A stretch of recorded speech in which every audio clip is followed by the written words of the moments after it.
Ang kwentong ito ay mangyayari pagkatapos talunin ni Goku si Frieza sa planetang Namek. Matapos niyang patayin si Frieza, nagsimula si Goku na maghanap ng paraan para makalabas sa planeta.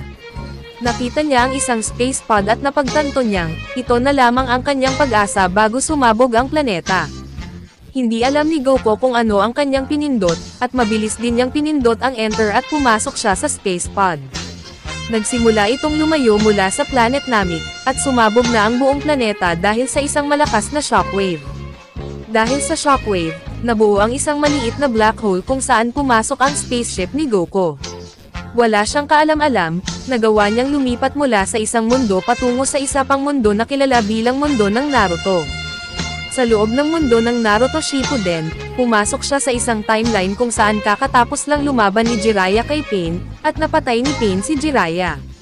Mula doon, lumubog ang katawan ni Jiraiya sa ilalim ng tubig, at nagpasya si Pain na hanapin si Naruto at isakatuparan ang susunod niyang hakbang, at patayin ang sinumang haharang sa kanyang daan upang mahuli si Naruto at makuha ang Tailed Beast Chakra. Nang namatay na si Jiraiya, si Naruto at ang Team 7 ay pauwi na sa Hidden Leaf Village. May kutob na nga si Naruto na may nangyari kay Jiraiya. Hindi niya maipaliwanag kung ano, ngunit ramdam niyang may nangyari dito.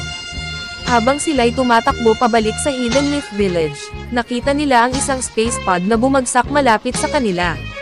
Nagulat sila at sinabi ni Naruto, ano ito? Hindi yata tama na lumapit tayo dyan, Naruto. Mga tanga, ano ba ang ginagawa ninyo? Hindi ba ninyo nakikita, may nakahandusay dyan, kailangan natin siyang tulungan. Nang lumapit na ang Team 7 sa space pod, nakita nilang walang malay si Goku. Malubha ang kanyang kalagayan dahil sa laban nila ni Frieza at marami siyang sugat. Nakita nila na malapit na siyang mamatay. Ang tanging plano nila ay dalhin siya agad sa Hidden Leaf Village para siya ay magamot. Wala silang ideya kung sino siya, hindi nila alam kung alien ba siya o taga-Earth. Ang nakita lang nila ay isang taong sugatan at nakahandusay, kaya nagpa siya ang Team 7 na dalhin siya sa Hidden Leaf Village. Pagdating nila, dinala nila siya agad sa emergency room kung saan naroon si Tsunade, ang Hokage, para tumulong. Nabalitaan niyang may dala silang sugatan at mula doon, ginamot nila ang sugat ni Goku at ginawa ang lahat ng kanilang makakaya para siya ay gumaling. Ngunit, may isang bagay na napakakakaiba, na napansin nila, na si Goku ay walang chakra na lumalabas mula sa kanya, kahit siya pa ay humihinga. Dahil sa mundo ng mga shinobi, ang nadarama lamang nila ay chakra at si Goku ay walang chakra, dahil ki ang gamit niya. Hindi nila madama ang ki, kaya nagtaka sila kung patay na ba siya, pero gumagalaw pa siya. Ano ba ang nangyayari at bakit wala siyang chakra? Hindi ko maunawaan, natagpuan ko lang siya na ganito, Hokage. Sige, aalamin ko, at gagawin namin ang lahat para maging maayos siya, at salamat sa pagdala sa kanya dito, Naruto. Si Naruto at ang Team 7, ay walang ideya kung sino si Goku, ngunit kakaiba na may isang tao sa mundo ng shinobi na walang chakra at hindi nila ito madama.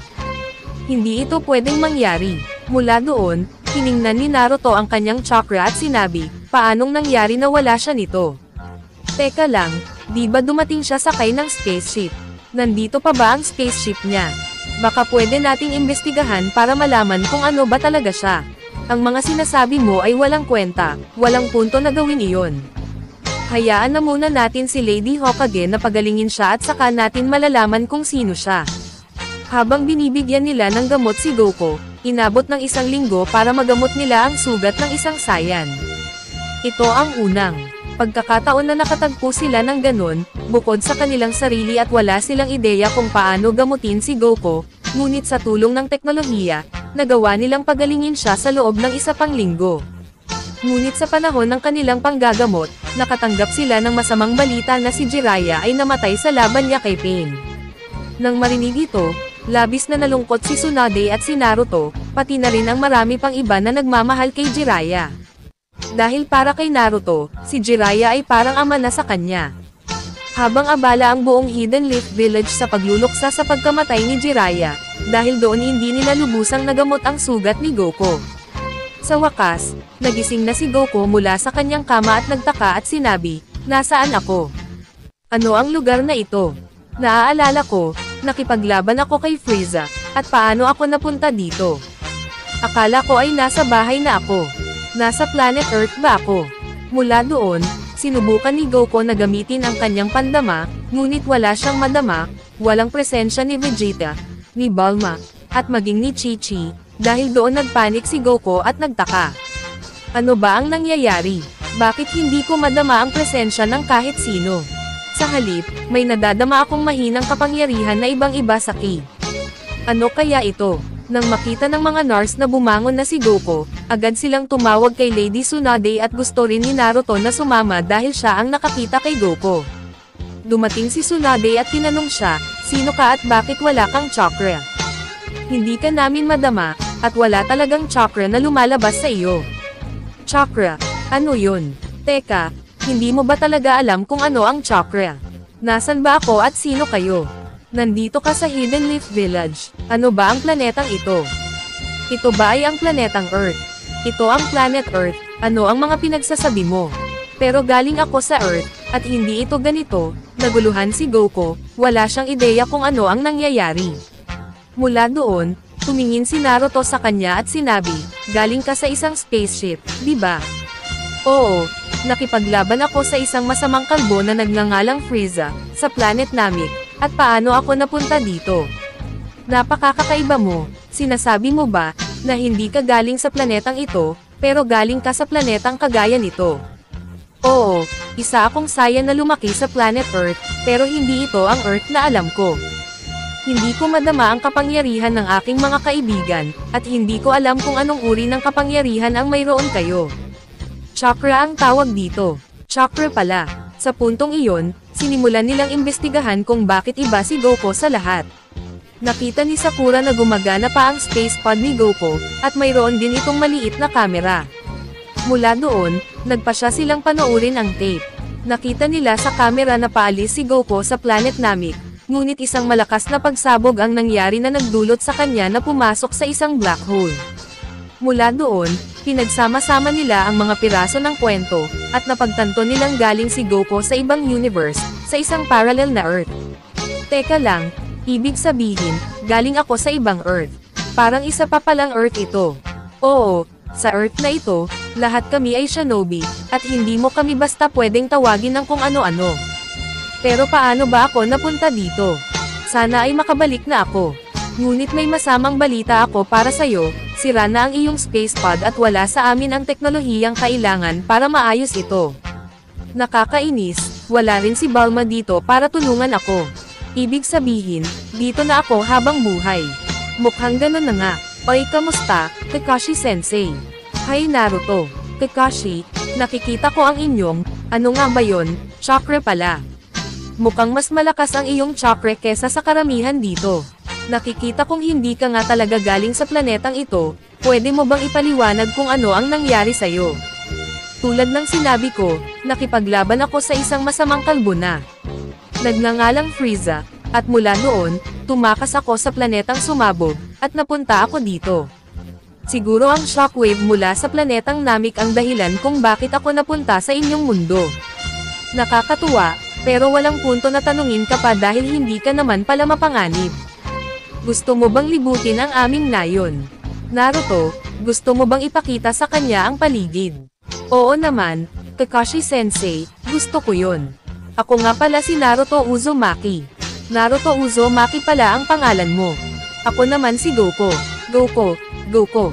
Oo, ano yon? Wala. Napaka-unique lang ng pangalan mo, Goku. Ang Saiyan name ko naman ay Kakarot, pero ang pangalan ko sa Earth ay Goku, dahil si Lolo Gohan ang nagpalaki sa akin at siya ang nagbigay ng pangalang yun sa akin. Mula doon, nagsimulang magkaroon ng kaunting ugnayan si Naruto kay Goku habang ikinwento niya ang lahat tungkol sa mundo ng mga ninja, ang paraan ng mga shinobi, at kung paano siya naging isang Jinchuriki, at siya ay ulila sa buong buhay niya dahil namatay ang kanyang mga magulang. Nakita ni Naruto na may pagkakapareho sila ni Goku dahil si Goku ay ulila rin. Mula roon, naunawaan ni Goku ang kalagayan ni Naruto habang naunawaan din ni Naruto ang kalagayan ni Goku. Binigyan niya si Goku ng fist bump bilang isa pang paraan ng paggawa ng chakra bump at nang mag-fist bump si Goku, nakita nila ang nakaraan ng isa't isa. Nakita ni Naruto ang nakaraan ni Goku at nalaman niyang siya ay isang Saiyan mula sa planet Earth, at nakita naman ni Goku ang lahat ng sakit na pinagdaanan ni Naruto at sinabi niyang, marami kang pinagdaanang masasakit na sandali. Pasensya na tungkol dyan, Naruto. Ayos lang, hindi naman malaking bagay yan. Gusto mo bang kumain ng ramen? Gusto ko sana, pero halos hindi ako makagalaw. Oo, dahil hindi ka pa lubusang magaling.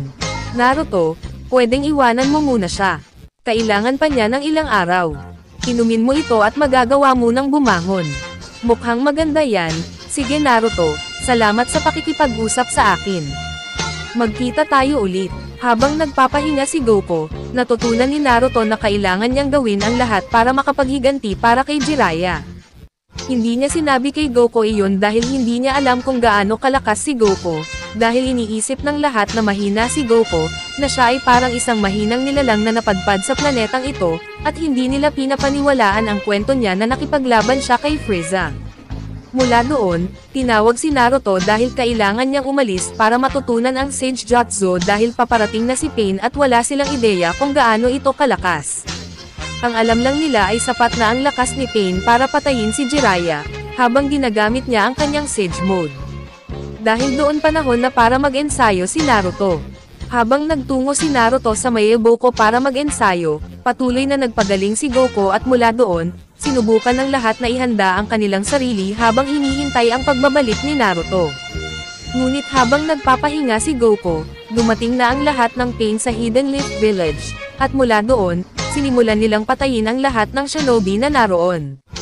Una nilang hinarap si Pain habang sinasabi ni Pain sa bawat shinobi na sabihin kung nasaan si Naruto Uzumaki, at hindi niya sila papatayin. Hindi kailanman. Sige, mamamatay ka dito. Sinimulan na nga ni Pain na patayin pa ang mas maraming shinobi. Sa kabilang banda, nagising si Goku at nakita niyang 100% na siyang magaling at sinabi niyang, Diyos ko, sa wakas ay magaling na ako. Nakita ni Goku na nasa tabi niya ang kanyang damit na tinahi para sa kanya ni Lady Tsunade. Sinimulan niyang isuot ang kanyang damit at narinig niya ang malakas na ingay ng pagkasira, habang nadama niya ang maliit na antas ng kapangyarihan na papalapit, at mula doon, nagpa siya si Goku na tingnan kung ano ang nangyayari at nakita niya na ang buong Hidden Leaf Village ay nasa ilalim na ng pag-atake. Ginawa ng mga Pain ang lahat ng kanilang makakaya para hanapin si Naruto, at dahil doon pinapatay nila ang karamihan sa mga shinobi. Nakipaglaban si Pain kay Kakashi at mula doon, sinubukan ni Kakashi na suntukin si Pain sa mukha ngunit nakaiwas si Pain at sinipa siya sa panga. Sabihin mo kung nasaan si Naruto Uzumaki at hindi ko tatapusin ang iyong buhay. Napakatanga ng tanong na yan, Pain. Kakashi-sensei, kailangan mo ba ng tulong ko? Oo, Shikamaru, kailangan mong sabihin kay Lady Tsunade na simulan na niyang pagalingin ang lahat. Sabihin mo sa kanya na gamitin niya ang kanyang kapangyarihan. Sige Kakashi, kung ayaw mong sabihin sa akin, panahon na para mamatay ka. Sinimulan ni Pain na atakihin si Kakashi.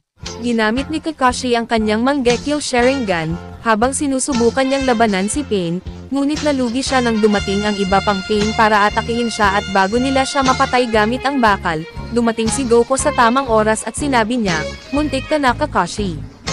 At sino ka naman? Ako si Goku. Sabihin mo sa akin, bakit kayo narito? Goku pala, ha? Wala kaming datos tungkol sa iyo. Sabihin mo sa akin, nasaan na si Naruto Uzumaki? Sino ka ba at bakit hindi ko maramdaman ang iyong lakas? Hindi ko masense ang iyong chakra. Sino ka ba? Ako si Goku. Bakit niyo ito ginagawa? Hinahanap namin si Naruto Uzumaki. Kailangan namin ng tinatawag na Jinchuriki, na alam namin na tinataglay niya. Ibigay mo sa amin si Naruto Uzumaki at pinapangako ko, hindi kita papatayin. Akala mo ba sapat na ang lakas mo para matalo ako? Ayaw na ayaw ko sa mga taong katulad mo. Ang pagpapahirap sa mga inosenteng tao ay ang nagpapakulo ng aking dugo. Pero bakit mo nga ba ito ginagawa? At bakit wala kaming impormasyon tungkol sa iyo? Mahina ka lang, huwag mong sayangin ang iyong buhay dito. Goku, huwag mo siyang labanan, dahil napakalakas niya, kami na ang bahala. Kumalma ka, Kakashi, magpahinga ka lang, ako na ang mag-aasikaso ng lahat, seryoso ba siya? Wala naman siyang chakra, paano niya naiisip na matatalo niya si Pain? Napakatanga mo naman, dahil kapag tinitignan kita, wala ka talagang taglay na chakra. Dahil wala kang chakra, paano mo naiisipan na matatalo ang katulad namin? Dahil kami ay may walang katapusang chakra. Nang biglang, nakita ng lahat ng si Goku ay lumapit sa isang pain, at isang suntok lang ang ginawa niya dito. Sinubukan pa ng pain na iyon na lumapit at suntukin si Goku, ngunit madali lang siyang natalo ni Goku at tuluyang winasak. Sa pagkakita nito, lahat ay labis na nagulat. Hindi makapaniwala si Kakashi sa kanyang nakita. Hindi rin makapaniwala si Shikamaru. Lahat ay labis na nagulat kung paano nagawang talunin ni Goku ang pain kahit na wala siyang chakra. Paano ito nangyari? Hindi ordinaryong mandirigma ang mga pain.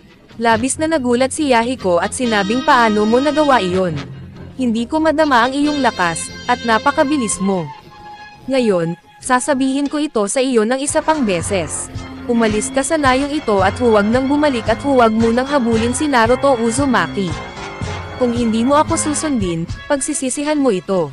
Hindi kami titigil dahil lang sa utos mo. Nandito kami para kunin si Naruto sa anumang paraan, kahit sa dahas pa.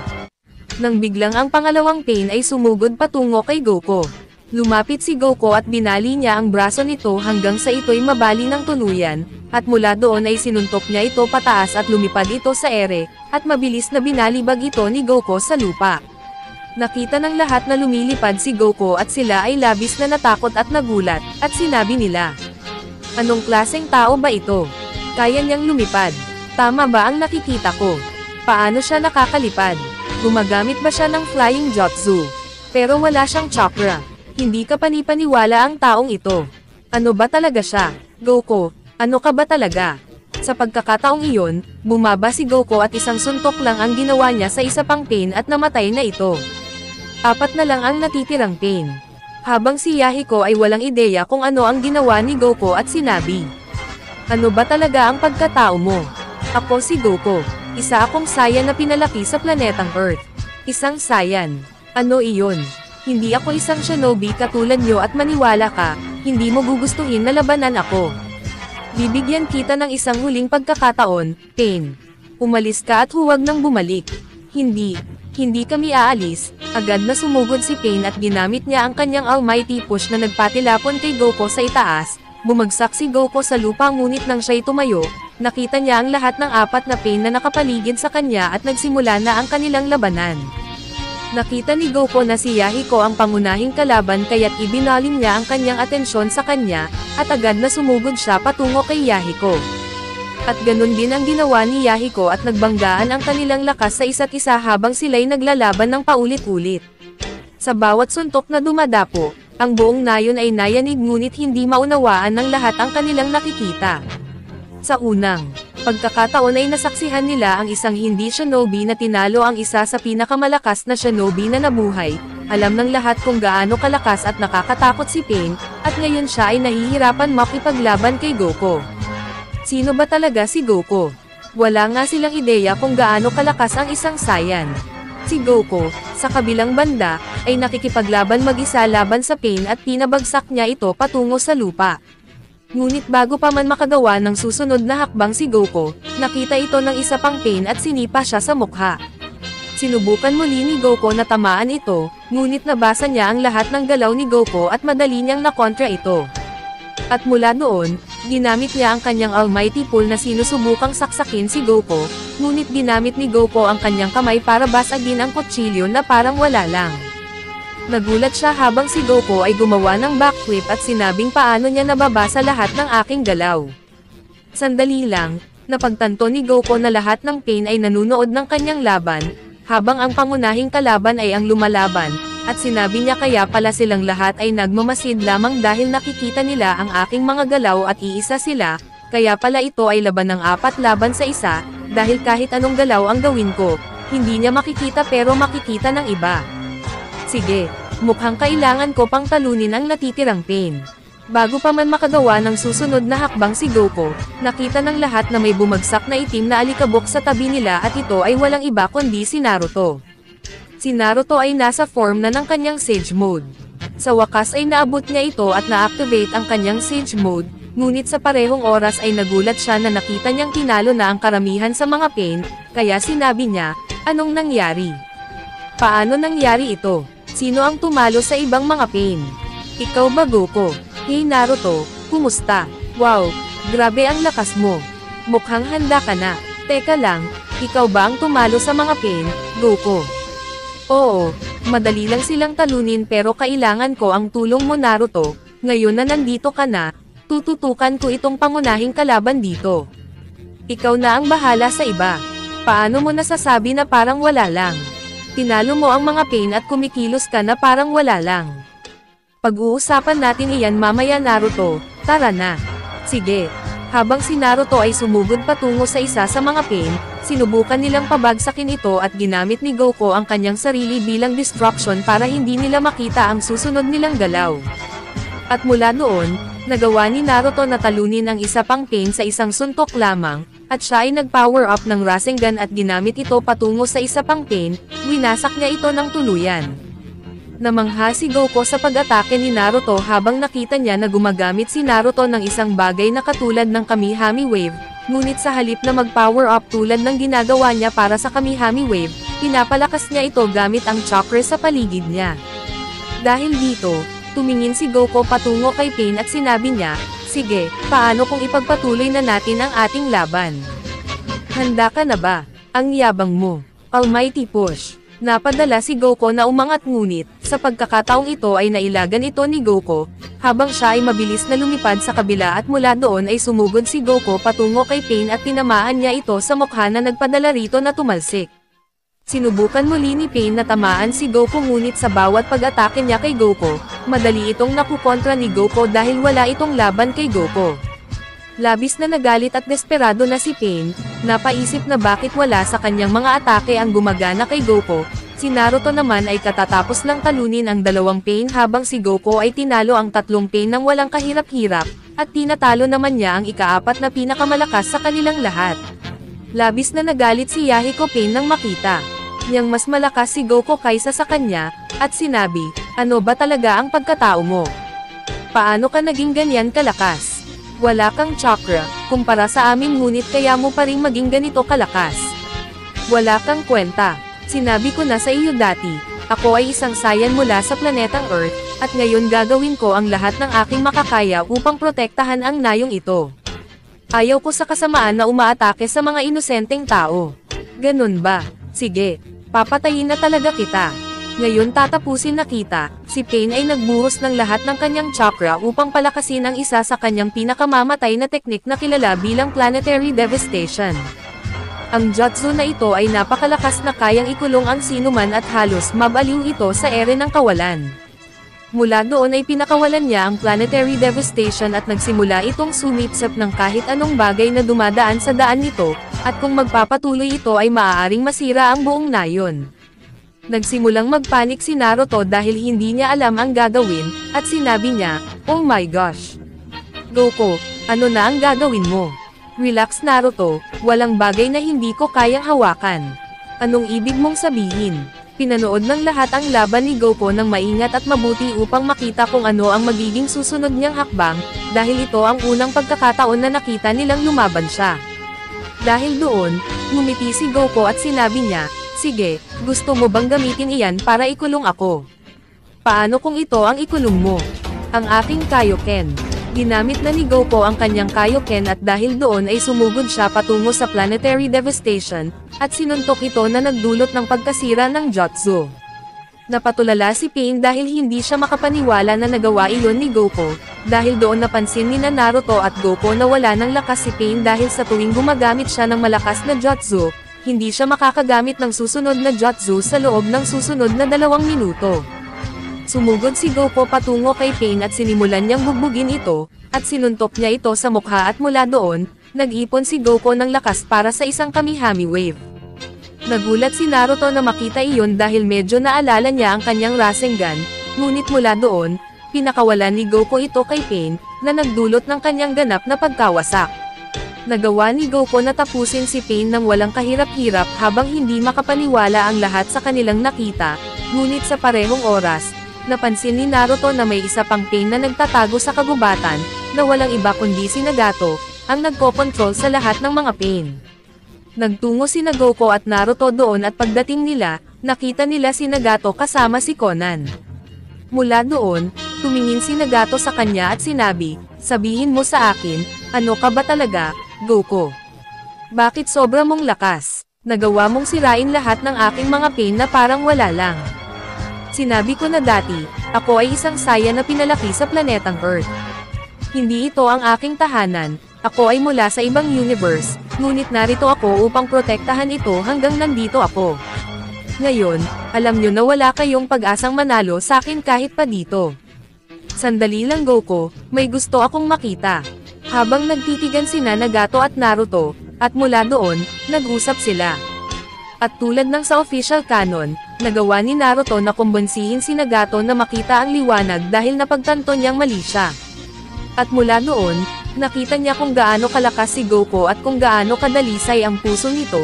Nagpa siya si Yahiko na maging mabuti habang ginamit niya ang Jutsu upang buhayin ang lahat, ngunit bago niya magamit ang Ring of Rebirth, sinabi sa kanya ni Naruto na gusto niyang ibalik din si Jiraiya. Binanggit ni Nagato na hindi na niya na mababalik si Jiraiya, dahil si Jiraiya ay masyado ng malalim upang makuha ang kanyang katawan, siya ay nasa malalim na bahagi ng karagatan. Kaya ko siyang kunin. Hintayin niyo ako, ano? Kaya mo? Oo, kaya ko. Sabihin mo sa akin, nasaan siya ng eksakto? Conan, ikaw na ang magdala sa kanya. Sige, agad na dinala ni Conan si Goku kung saan nila pinatay si Jiraiya.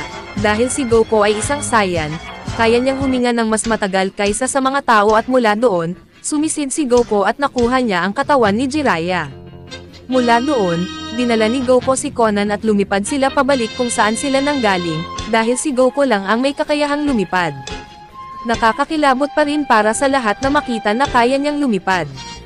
At mula noon, nang dumating si Goku, ginamit nila ang Ring of Rebirth, na nagbalik sa buhay ng lahat ng kanilang pinatay sa Hidden Leaf Village, kasama na si Jiraiya. Hoy, ano ito? Mukhang buhay na naman ako. Naruto, kumusta ka? Na-miss kita. Jiraiya Sensei, hindi mo alam kung gaano ako kasaya na makita ka muli. Sandali lang, Nagato, ikaw ba iyan? Ngunit bago pa man makapagsalita si Nagato, namatay na siya dahil sa paggamit niya ng Ring of Rebirth. Ginamit nga ni Yahiko ang Ring of Rebirth, at lahat ng shinobi na napatay niya ay nabuhay ulit. Habang emosyonal si Naruto nang makita niyang buhay na ulit si Jiraiya, napaiyak siya at nagsabi, "Wala kang ideya kung gaano kita na-miss, Pervy Sage. Para ka ng tatay sa akin." Sumagot si Jiraiya, "Naruto, parang anak na rin kita. Alam mo ba na itinakda ng tatay mo na ako ang magiging ninong mo? Salamat sa'yo at lalo na sa'yo. Anong pangalan mo ulit, Ginoo?" "Ako si Goku." "Goku, salamat sa pagtulong at sa pagbuhay sa akin." "Wala yun. Kinuha ko lang naman ang katawan mo sa ilalim ng dagat na parang sako ng basura. Kahit ano pa man yun, nailigtas mo ang buong Shinobi World kasama na ang Hidden Leaf Village. Utang namin sa'yo ang buhay namin. Dapat kay Naruto ka magpasalamat, dahil siya ang nagkumbinsi kay Yahiko. Ako lang ang gumalaw, at siya ang nagpaalala kay Yahiko na gamitin ang Ring of Rebirth, ayun ba ang tawag doon?" "Oo, tama yun. Salamat sa inyong dalawa. Sobra akong nagpapasalamat." Dumating na nga ang balita sa Hidden Leaf na tinalo nina Naruto at Goku si Pain. Pero dahil kay Naruto, nabuhay ang lahat dahil nagtiwala si Yahiko sa kanya. Tinuring siyang bayani ng nayon, pero pinuri rin si Goku dahil siya rin ang nagligtas sa iba. Hindi makapaniwala ang lahat, lalo na nang makita nilang buhay na ulit si Jiraiya. Hindi napigilan ni Tsunade ang emosyon at umiyak siya sa sobrang tuwa. Doon, nagkaroon sila ng sandali ni Jiraiya at pareho nilang inamin ang nararamdaman. Nangako silang hindi na muling mag-iiwanan at tuluyan ng nagmahalan. Habang si Naruto ay kinukuyog ng mga tao ng buong Hidden Leaf, sumama rin si Goku sa papuri. Sobra ang pasasalamat nila kay Goku at namangha rin sila sa lakas niya. Pagkatapos ng kasayahan, nagyaya si Naruto kay Goku na mag-food trip. Nilibat nila ang halos lahat ng kainan sa Hidden Leaf at halos maubos ang paninda dahil sa sobrang pagkain nila. Sumama rin sina Tsunade at Jiraiya, at nagdiwang silang lahat bilang grupo. Para sa kanila, Si Goku ay parang anghel na tagapagligtas, at hindi pa rin sila makapaniwala sa lakas niya. Pero bilang Saiyan, hindi kaya ni Goku ang magpali pa ng araw nang hindi nagte-training, at kinabukasan, nagsimula siya ng matinding training. Lahat ng klase ng meditation at exercise ay ginawa niya para mas lumakas pa. Habang nagte-training si Goku, napadaan si Naruto at napahanga. Grabe, Goku, ang lakas mo.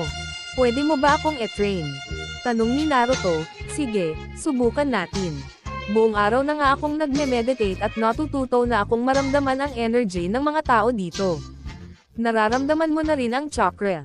Parang ganun nga, subukan ko. Naramdaman nga agad ni Goku ang chakra ni Naruto, pati kina Tsunade, Jiraiya, at Kakashi.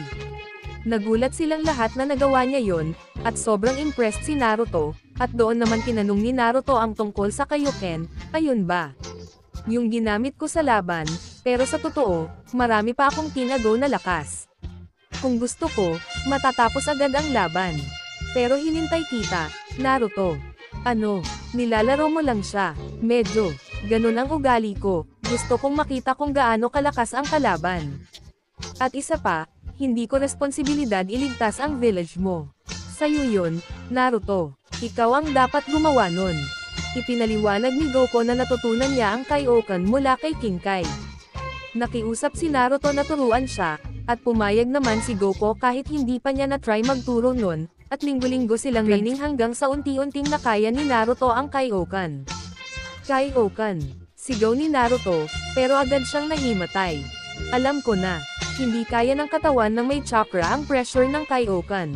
Pero kahit papano, natutunan niya, magpahinga ka na, Naruto.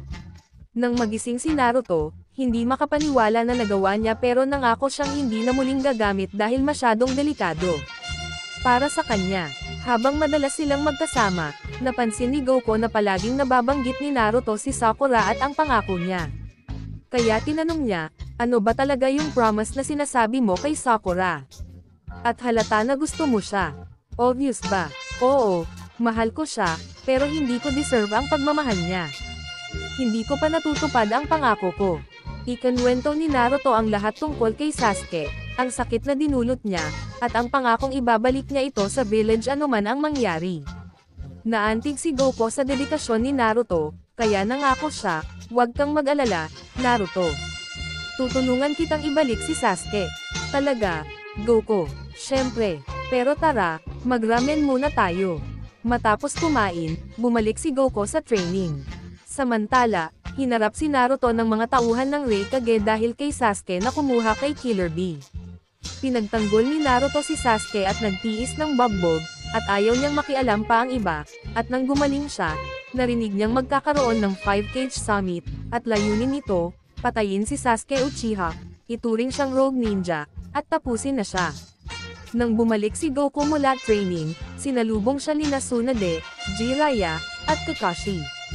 Ipinaliwanag nila kung ano ang summit at nais ng Raikage na patayin si Sasuke. Hindi sang-ayon si Tsunade, pero wala silang magawa.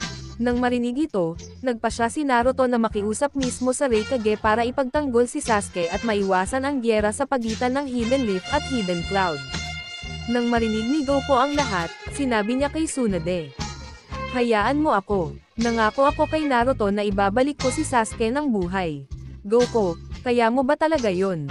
Trust me, wala kang ideya kung gaano ako kalakas, at ito ang tungkulin ko ngayon. Pumayag si Tsunade at umalis papuntang summit, habang si Goku naman kinausap si Naruto. Relax ka lang. Ako na ang bahala kay Sasuke. Mag-isa ka, Goku, delikado yun. Kayang-kaya ko. At biglang nag-clone si Naruto at tumakas kasama sina Yamato at Sai para rin makapunta sa summit. Sa mismong Kage Summit, nagtipon ang lahat ng Kage, at binunyag ng Raikage ang balak niyang patayin si Sasuke. Lahat ay nagbigay ng opinyon, may sumang-ayon, may nag-atubili. Ngunit biglang may malakas na pagsabog, dumating si Sasuke, at dinala siya ni Tobi para harapin ang Raikage, at naramdaman ni Goku ang chakra at agad siyang lumipad, at sa loob ng 2 minuto, nasa summit na siya, at nakita niyang si Sasuke mismo ang naroon. Siguro ikaw si Sasuke, kaibigan ka ni Naruto, di ba? Tanong ni Goku, sino ka at paano mo nakilala si Naruto? Tinutulungan ko siya. At kung ikaw si Sasuke, sumama ka na sa akin. Ibabalik kita. Walang hiya ka. Chidori. Sinubukan ni Sasuke tusukin si Goku, pero walang epekto. Ano ito? Hindi mo ako kayang saktan. Hindi ako shinobi. Isa akong Saiyan. Sa hina mo, wala akong gagawin para hindi ka mamatay. Walang hiya ka. Tingnan mo kung kakayanin mo ito. Ginamit ni Sasuke lahat ng jutsu at pati Mangekyo Sharingan, pero hindi pa rin tinablan si Goku. Anong klaseng tao ka? Isang huling pakiusap, Sasuke. Huwag ka nang lumaban. Sumama ka na sa akin. Nandito ako para tumulong. Lumayas ka. Wawasakin ko ang Hidden Leaf, si Naruto, at lahat ng haharang, kasama ka. At ipinakita ni Sasuke ang Susanoo niya. Kung yan ang magpapasaya sa'yo, sige lang. Pero maniwala ka, wala yang epekto sa akin.